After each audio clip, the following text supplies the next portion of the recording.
Pois bem, nós vamos caminhando, né, nesse processo de estudos bíblicos e hoje é o nosso sexto estudo dos atributos comunicáveis.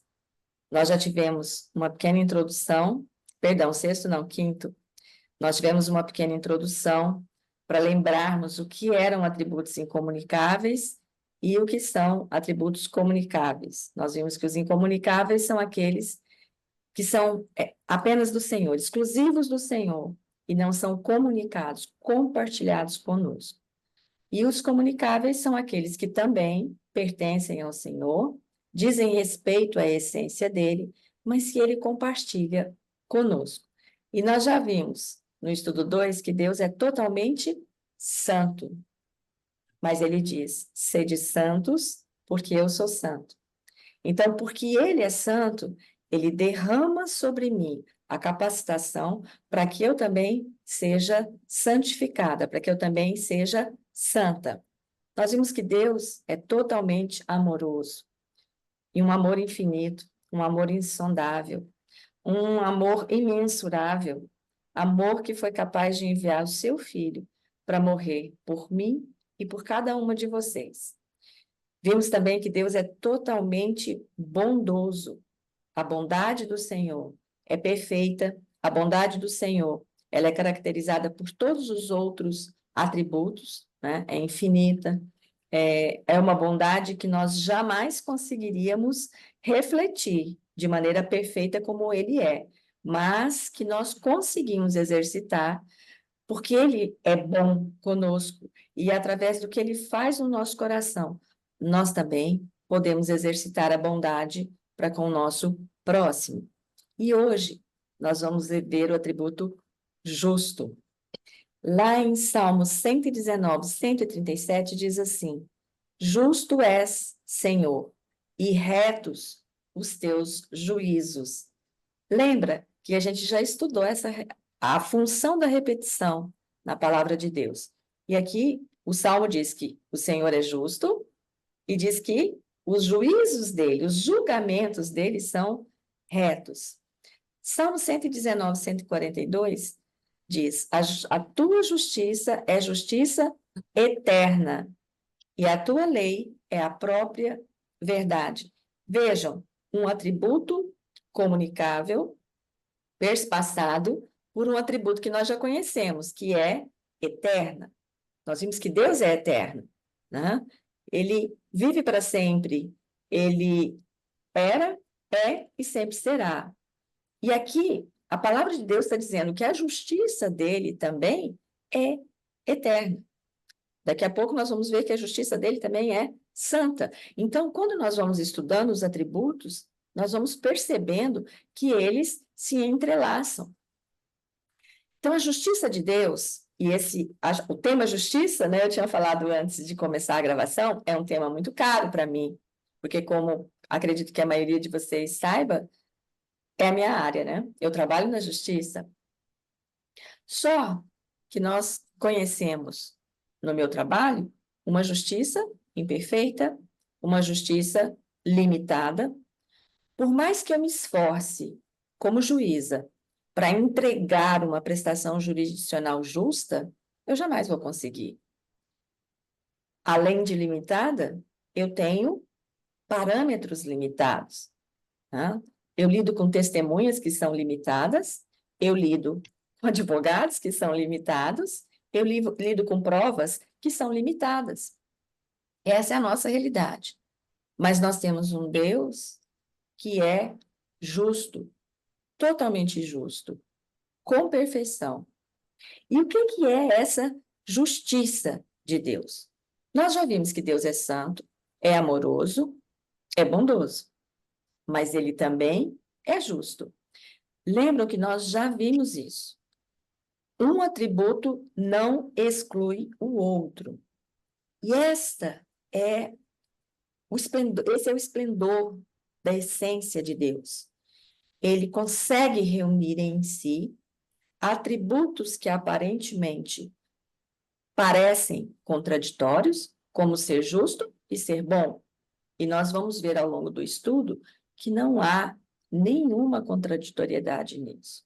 Não há nenhuma coisa estranha nisso. Pelo contrário, os atributos se entrelaçam e nos traz algo que é capaz de transformar a nossa vida de maneira amorosa, mais justa, de maneira santa, mais justa, de maneira bondosa, mais justa.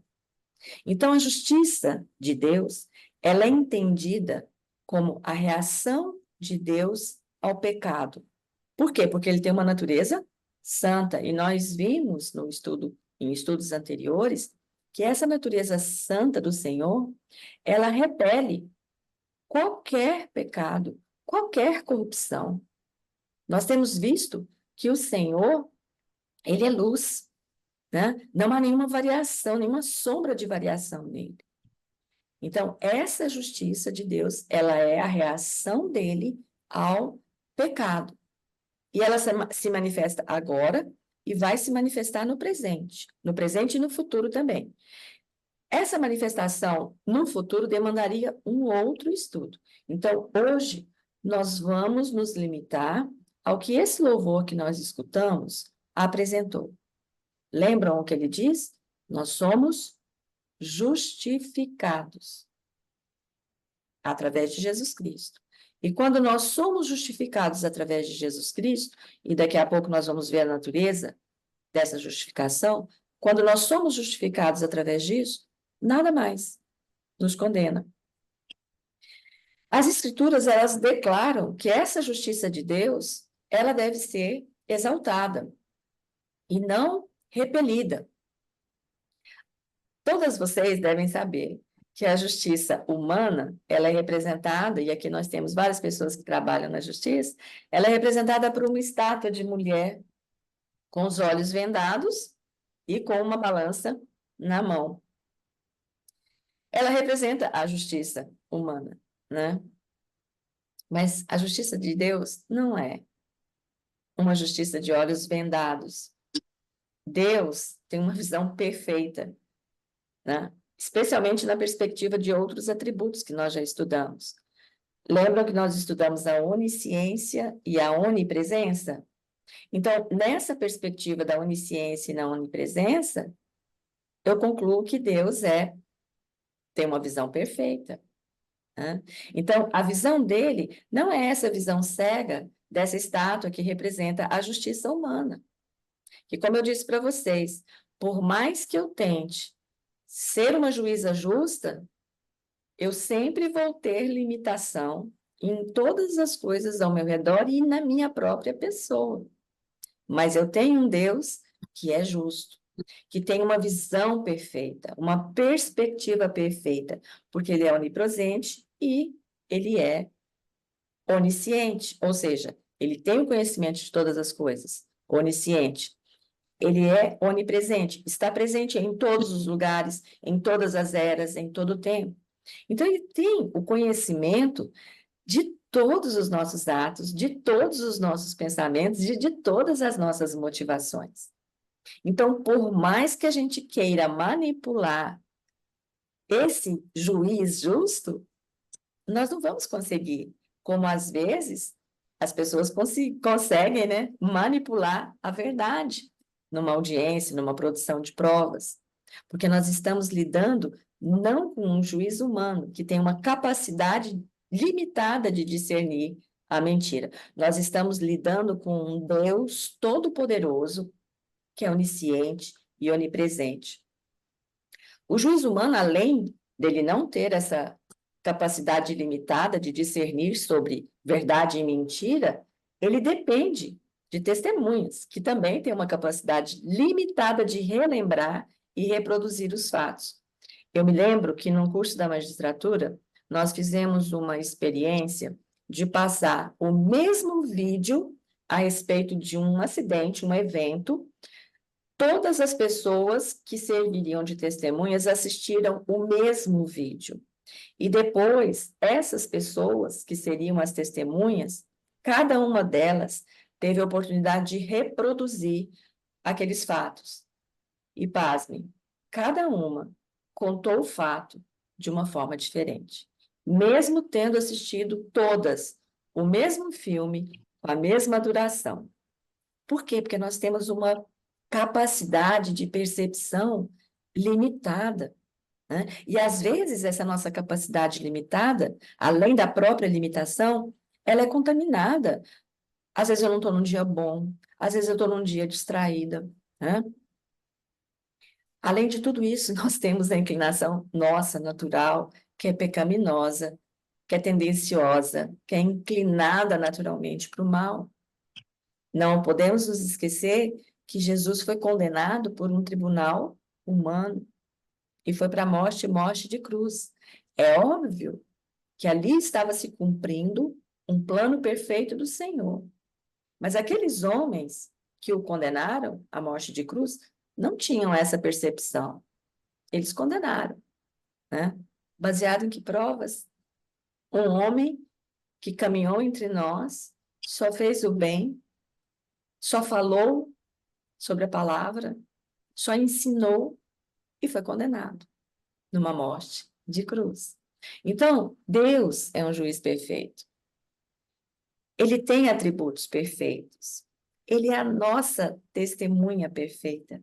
Porque pela onisciência e pela onipresença, ele conhece de verdade tudo que nos acontece. Ele conhece as nossas motivações, ele sabe como está meu coração, ele sabe a extensão do meu sofrimento. Ele tem uma percepção perfeita a respeito de tudo. As sentenças de Deus, elas são perfeitas e justas, mesmo que num primeiro momento eu não consiga entender. E mesmo que no primeiro momento a minha tendência seja de pensar, poxa, Deus não está sendo justo comigo. Mas quando nós formos tentadas a pensar dessa forma, nós temos que nos voltar para esse atributo, que Deus é justo, Deus é totalmente justo. E hoje o nosso estudo vai se desenvolver para nos mostrar na palavra que nós podemos crer nessa verdade. Salmos 96, de 9 a 13, diz o seguinte: adorai o Senhor na beleza da sua santidade, que nós já estudamos. Tremei diante dele todas as terras. Dizei entre as nações: reina o Senhor.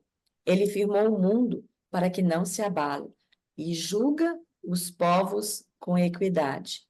Alegrem-se os céus e a terra exulte. Ruja o mar e a sua plenitude. Folgue o campo e tudo o que nele há. Regozijem-se todas as árvores do bosque, na presença do Senhor, porque vem julgar a terra, julgará o mundo com justiça e os povos consoante a sua fidelidade.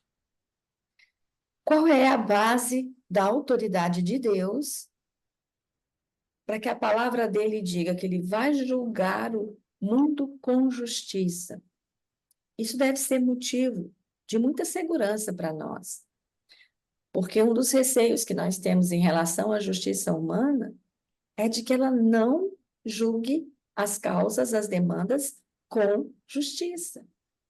E a base da autoridade de Deus é porque ele tem essa capacidade de determinar o que é certo ou errado. Nós vimos que ele criou todas as coisas e não foi criado por ninguém. Nós vimos que ele domina sobre todas as coisas, que ele é onipotente. Ele criou a lei dele, que é perfeita. E essa lei, ela nos é mostrada, nos é ensinada através da palavra dele, da Bíblia. É nela que nós encontramos a lei que nós precisamos obedecer. O que é lei? Nada mais que limites, né? Hoje nós temos leis que regulam a nossa vida em sociedade. Para quê? Para estabelecer limites, para uma convivência adequada. Quando Deus estabeleceu a sua lei, e nós podemos crer pela palavra, porque ela diz que a lei do Senhor é perfeita, ele criou essa lei para estabelecer limites. E esses limites, eles devem ser entendidos por nós não como alguma coisa que nos aprisiona. Não, são limites de proteção. Os limites que Deus estabelece na sua palavra, na verdade, são cercas de proteção para nossa mente, para o nosso coração, para as nossas emoções. Quando a Bíblia estabelece a maneira como nós devemos viver, na verdade, ela está estabelecendo medidas protetivas. E o instrumento que Deus usa para governar todas as coisas é a sua lei perfeita. Por isso ele revelou essa lei para nós. Por isso que ela está escrita, para que nós possamos aprender nela os limites para a nossa proteção. Mas a justiça de Deus, ela se manifestou e foi expressa de uma maneira cabal na cruz. Ela se manifestou e foi expressa através do sacrifício perfeito de Jesus na cruz. Eu acredito que muitas de nós ou já dirigiu o carro do esposo, levou uma multa e a multa foi para o nome dele e para a carteira dele, a não ser que a gente diga, vá lá e diga, ó, não era ele, era eu. Ou um filho já usou o nosso carro e fez a mesma coisa. E quando eu vou lá e pago essa multa, eu estou fazendo isso no lugar daquela pessoa que estava dirigindo e cometeu a infração. Jesus fez isso. Jesus pagou na cruz o preço que eu e cada uma de vocês devia. O preço que eu e cada uma de vocês teria que pagar, mas nós jamais conseguiríamos, por conta da nossa limitação. E Jesus foi e pagou esse preço. E mais do que isso, ele ressuscitou. Então, lembram que num dos estudos eu disse que na cruz a justiça se encontrou com o amor? Porque Deus nos amou a tal ponto que ali na cruz ele fez justiça. Que justiça? Nós pecamos. Então, nenhum de nós é justo. Seria justo ele perdoar os nossos pecados se alguém não pagasse essa dívida? Então, na cruz, a justiça de Deus é derramada sobre Jesus. Jesus sofre aquela morte e, através disso, ele paga a nossa conta. Ele paga o nosso débito. Então, Jesus, além de ter pago a nossa dívida, ele é o nosso advogado perante o Pai. Ele continua intercedendo por nós, intervindo, nos representando. Ele pagou a nossa dívida e nos representa. E está disponível o tempo todo para nos ouvir. Ele não nos rejeita, ele não nos lança fora. Ele, pelo contrário, ele nos restaura, nos redime, nos liberta e nos salva eternamente. Mas para isso, eu preciso reconhecer o sacrifício que ele fez na cruz por mim. Para isso, eu preciso declarar que eu reconheço o Senhor Jesus como meu único e verdadeiro Salvador, porque só Ele foi capaz de pagar o preço pela minha vida, o preço para que eu tivesse vida eterna.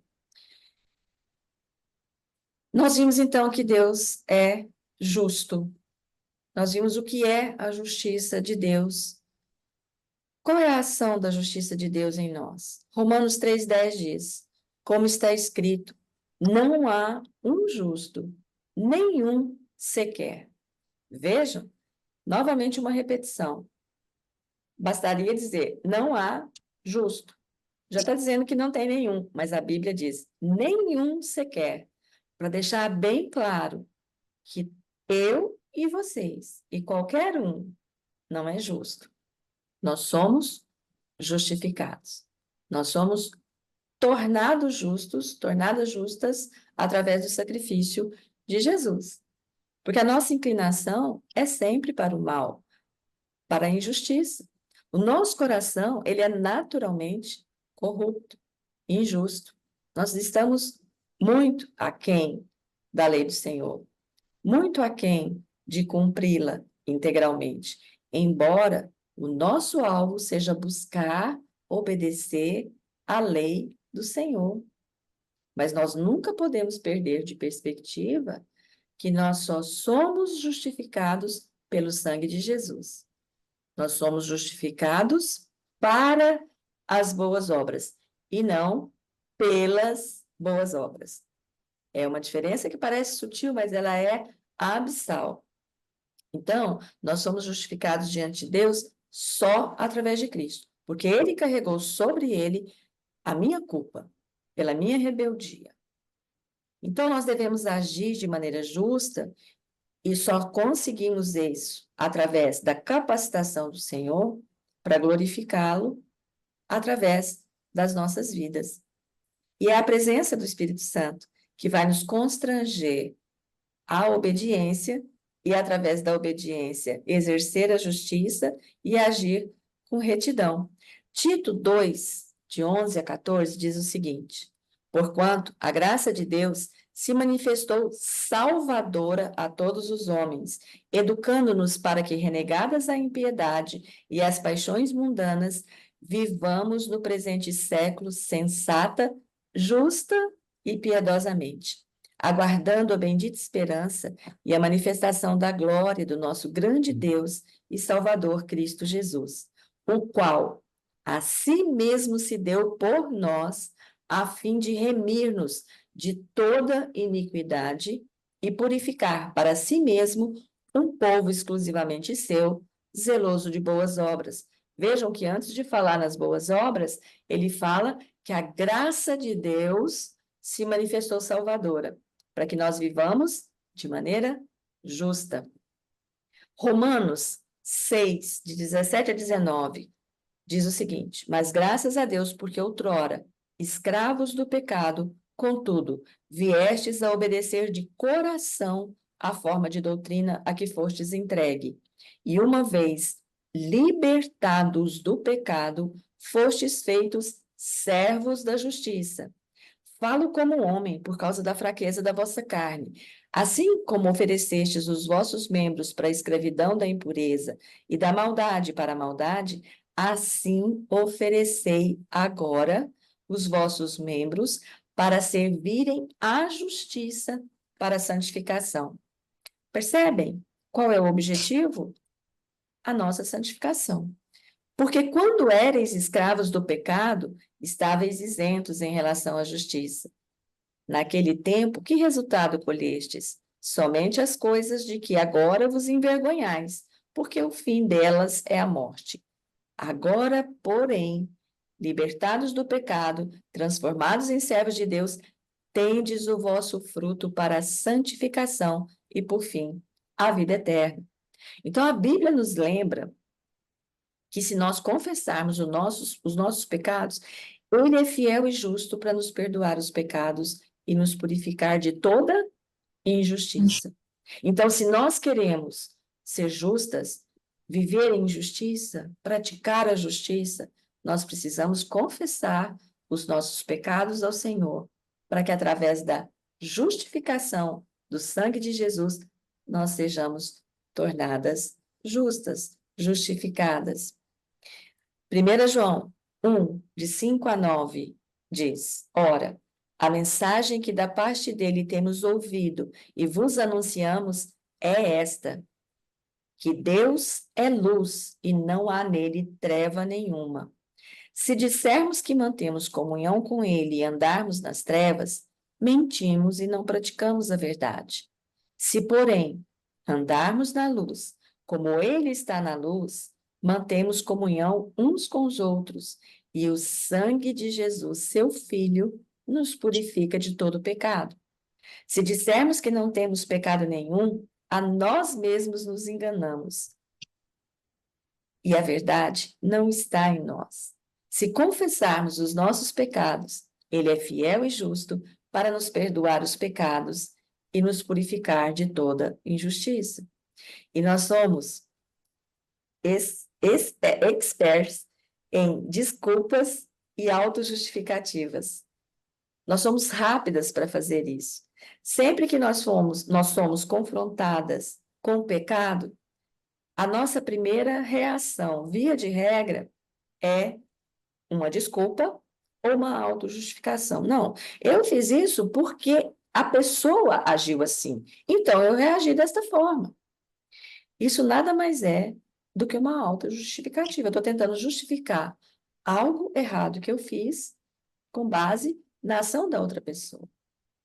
E, na realidade, nós precisamos pedir ao Senhor que remova todas essas desculpas, todas essas autojustificativas da nossa vida, e nós temos um arsenal delas.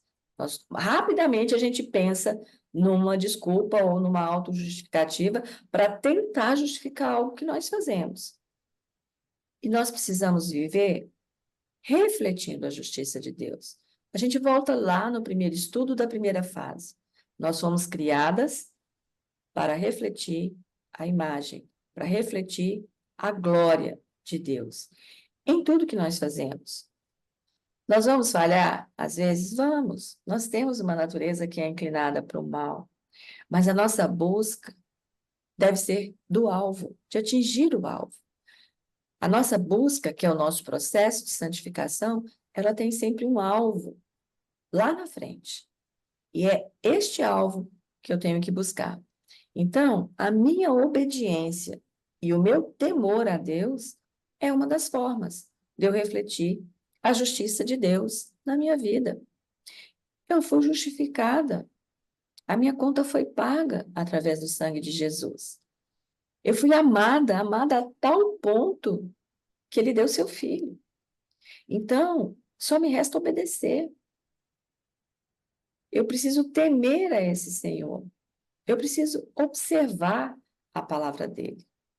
Eu não posso me esquecer que Deus é amoroso a ponto de dar o seu filho, mas ele também é justiça, né? Lá na cruz, esses dois atributos se encontraram. Ele também é um juiz imparcial. Então, não existe pecado oculto, né? Ele não é como aquela estátua com os olhos vendados. E a disciplina do Senhor é para o nosso bem, é para a nossa proteção. Então, quando nós transgredimos essa lei, isso precisa nos levar ao arrependimento. E o arrependimento nos leva à confissão de pecados. E isso me leva a um aprendizado. Através do arrependimento e da confissão, aquela situação pode e deve se transformar num aprendizado para a minha vida. E, inevitavelmente, haverá consequências, né? E é isso que eu tenho que pedir ao Senhor, que Ele esteja trabalhando no meu coração, para que eu possa refletir essa justiça dele, para que eu possa obedecer essa lei perfeita que Ele deixou e que Ele revela a cada uma de nós. Quando nós estamos aqui estudando a palavra de Deus, essa lei está sendo revelada aos nossos corações e é ensinada aos nossos corações. Então, o Senhor, Ele nos ensina, Ele nos disciplina, porque Ele nos ama. Hebreus 12, 10 e 11 diz assim: pois eles nos corrigiam por pouco tempo, segundo melhor lhes parecia. Deus, porém, nos disciplina para aproveitamento. Por isso a gente diz que tudo tem um propósito. Deus não nos disciplina porque Ele é um Deus mau, porque é um Deus irado. Não, Ele nos disciplina para aproveitamento, para aprendizado, para a nossa transformação. Porque até a ira do Senhor é santa.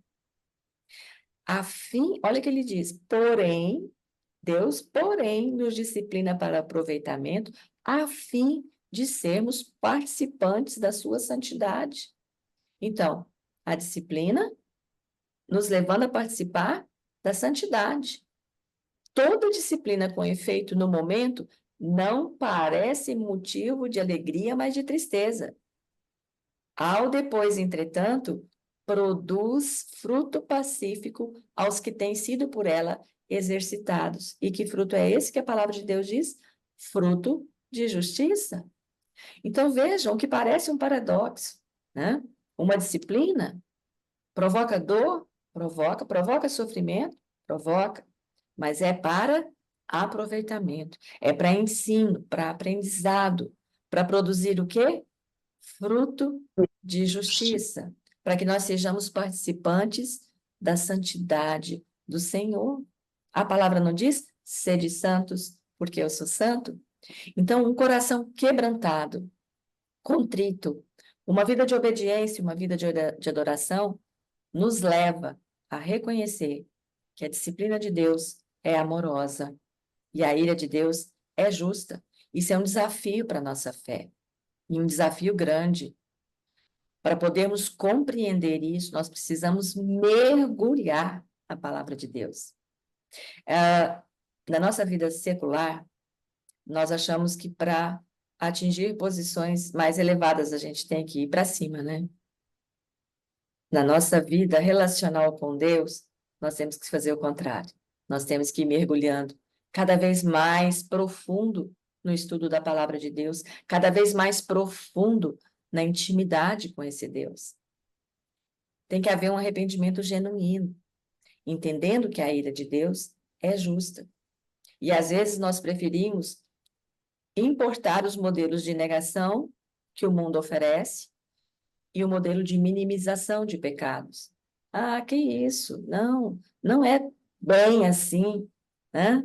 Pode fazer, não é bem assim, isso é radical demais. Nós precisamos aprender a buscar na lei perfeita do Senhor o modelo para a nossa vida, e não o modelo de negação e de minimização de pecados. Nós somos muito rápidas, né, para identificar e apontar as ofensas que os outros fazem para nós. Ficamos nervosas, ficamos iradas, ficamos zangadas e impiedosas. Rápidas demais para fazer isso. E nós somos rápidas demais para ignorar as ofensas que nós fazemos com os outros. Aí a gente lança mão, né, de desculpas e justificativas. Vocês acham que esse padrão de comportamento, ser rápida em identificar as ofensas que os outros me fazem, inclusive agravar isso, achar agravantes, né? Quem é da área jurídica aqui conhece, agravante e atenuante. Aí quando sou eu que estou ofendendo, aí eu já acho atenuantes, né? Eu procuro justificativas e atenuantes para minha conduta. Será que isso é exercer a justiça que Deus nos chama para exercer? Certamente que não, né? Tiago 1, de 19 a 25, diz assim: Sabeis essas coisas, meus amados irmãos. Todo homem, pois, seja pronto para ouvir, tardio para falar, tardio para se irar. Porque a ira do homem não produz a justiça de Deus. Portanto, despojando-vos de toda a impureza e acúmulo de maldade, acolhei com mansidão a palavra em vós implantada, a qual é poderosa para salvar a vossa alma. A palavra de Deus. Tornai-vos, pois, praticantes da palavra e não somente ouvintes, enganando-vos a vós mesmos. Porque se alguém é ouvinte da palavra e não praticante, assemelha-se ao homem que contempla num espelho o seu próprio rosto natural. Pois a si mesmo se contempla e se retira, e para logo se esquece de como era a sua aparência. Mas aquele que considera atentamente na lei perfeita, lei da liberdade, e nela persevera, não sendo ouvinte negligente, mas operoso praticante, esse será bem-aventurado no que realizar. Bem-aventurado é ser feliz, mas não essa felicidade que o mundo promete, né? A felicidade que o Senhor nos promete. E aqui, a lei perfeita é a lei do Senhor. Então, a palavra está nos alertando. Se você considera atentamente, se você presta atenção, se você medita nessa lei perfeita, não sendo apenas ouvinte, mas praticando aquilo que você está aprendendo, você será bem-aventurado no que realizar. Então, se o nosso senso de justiça ele é baseado numa visão limitada e parcial, a visão de Deus não é. A visão de Deus é perfeita, é a visão de um Deus onipotente, um Deus onipresente. E quando nós nos submetemos aos limites que ele impõe, nós estamos exercendo aquilo que ele quer ver realizado nas nossas vidas. Então, aprender a justiça de Deus traz como consequência imediata o desejo de obedecer. E a longo prazo, durante o processo de santificação, que nós vimos que vai durar a vida toda, olhar para o próximo com uma percepção cada vez maior das necessidades dele. E quem que é meu próximo? Meu esposo, os meus filhos, a minha família, os meus colegas de trabalho, os meus colegas de ministério. Vejam, quando eu aprendo a justiça de Deus, imediatamente isso traz uma transformação para a obediência. Eu vou desejar obedecer. E a longo prazo, durante o meu processo de santificação, essa justiça de Deus em mim, canalizada em mim e refletida na minha vida, ela vai me dar uma visão mais aguçada e uma percepção mais apurada da necessidade do meu próximo. Eu vou olhar para o outro e vou perceber qual é a necessidade dele.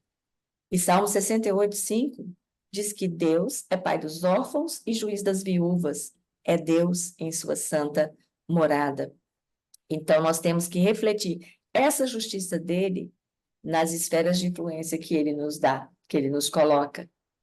É a minha casa? Eu estou servindo na minha casa, cuidando dos meus filhos, cuidando da ordem da minha casa, então é ali que eu devo refletir essa justiça. Eu estou no escritório, é ali que eu devo refletir essa justiça. Na minha família, na minha igreja, na minha comunidade, onde quer que ele me coloque. Todas nós aqui temos uma esfera de influência dada por Deus. E nós devemos espelhar, refletir essa justiça do Senhor.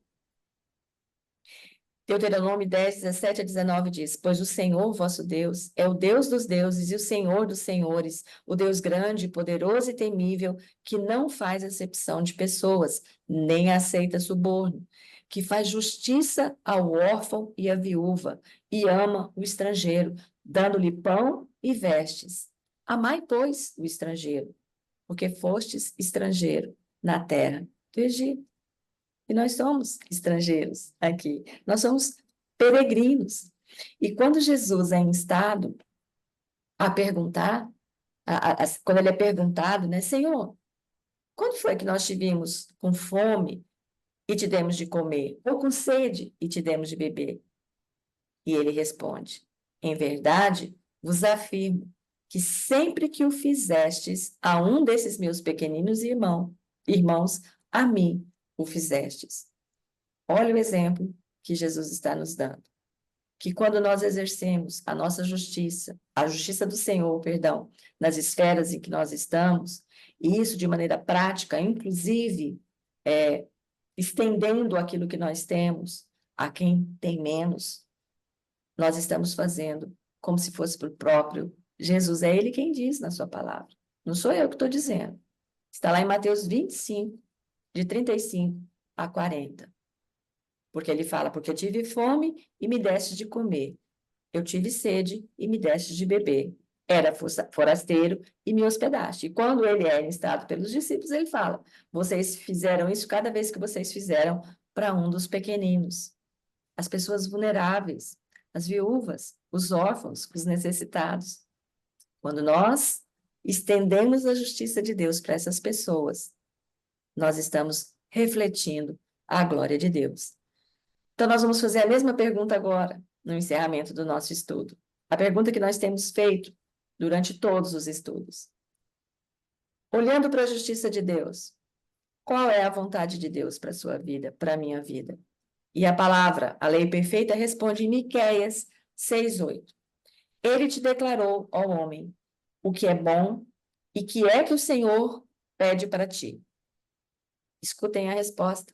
Que pratiques a justiça e ames a misericórdia e andes humildemente com o teu Deus. Que você pratique a justiça como ele é justo, amando a sua lei e refletindo a glória de Deus. A mesma pergunta que nós fizemos no outro estudo. Como saber que Deus é justo pode mudar o seu modo de viver e o meu modo de viver? Como é que entender que Deus é justo pode impactar o meu relacionamento com Deus e com os outros? Como é que isso pode impactar o seu relacionamento com Deus e com os outros? Que nós possamos pensar nesse atributo tão importante do Senhor, porque os próximos serão: Deus é misericordioso e Deus é gracioso. E existem 3 frases que dizem o seguinte: justiça é eu receber o que eu mereço. Misericórdia é eu não receber o que eu mereço. E graça é eu receber o que eu não mereço. Percebem? Então, que vocês possam refletir sobre esse atributo. Assim que eu enviar o resumo e o vídeo, assistam novamente, porque ele será fundamental para a gente estudar os 2 próximos, que é misericórdia e graça. Que Deus possa nos abençoar, minhas amadas, nessa caminhada, para que nós possamos refletir a justiça de Deus nas nossas vidas.